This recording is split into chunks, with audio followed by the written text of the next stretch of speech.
Hey, what's up, Solutionaires? So I just got back from Scottsdale and GreenBiz's annual flagship conference.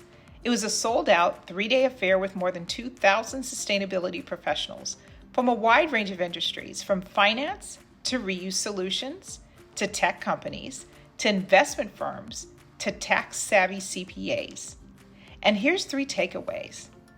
Number 1, the business of how to operationalize sustainability is only growing.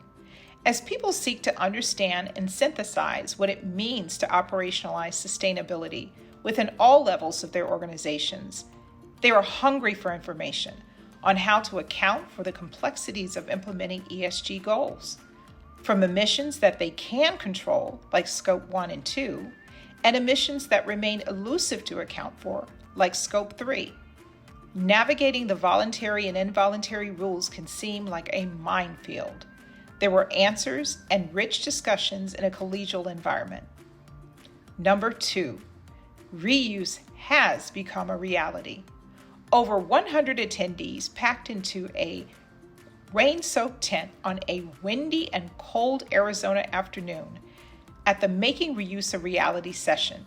It was an inspirational learning experience for those who wanted to learn about how a $32 billion grocery conglomerate like Ahold Delhaize's Steve Jennings and TerraCycle Loop's Tony Rossi are collaborating on a reuse project in Giant Foods, selling common, ordinary products like ketchup in reusable containers.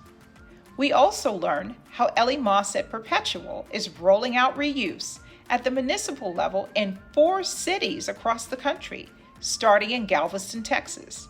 A reusable foodware system in Galveston would allow consumers to borrow a reusable cup or container from a restaurant or cafeteria and return it when they're done with it, either in the same location or at one of many collection bins around town.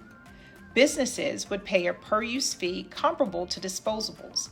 A third party would collect, clean, and redistribute the reusable items to ensure the system is efficient, hygienic, and convenient. What an awesome achievement that would be if we could roll that out in 4 cities across the U.S. Matt Prindiville, Upstream CEO, led a thought-provoking panel, A Traveler's Guide to the Circular Economy. It opened with a provocative question from Suzanne Shelton of the Shelton Group, when she asked, "Why do people know that recycling is good for the planet?"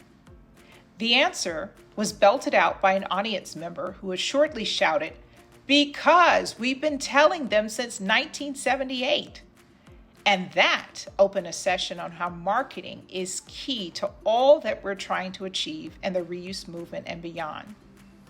Nellie Cohen of Anthesis talked about her experience at Patagonia starting their reuse repair program that diverted their products from landfills and lengthened the useful life of their products.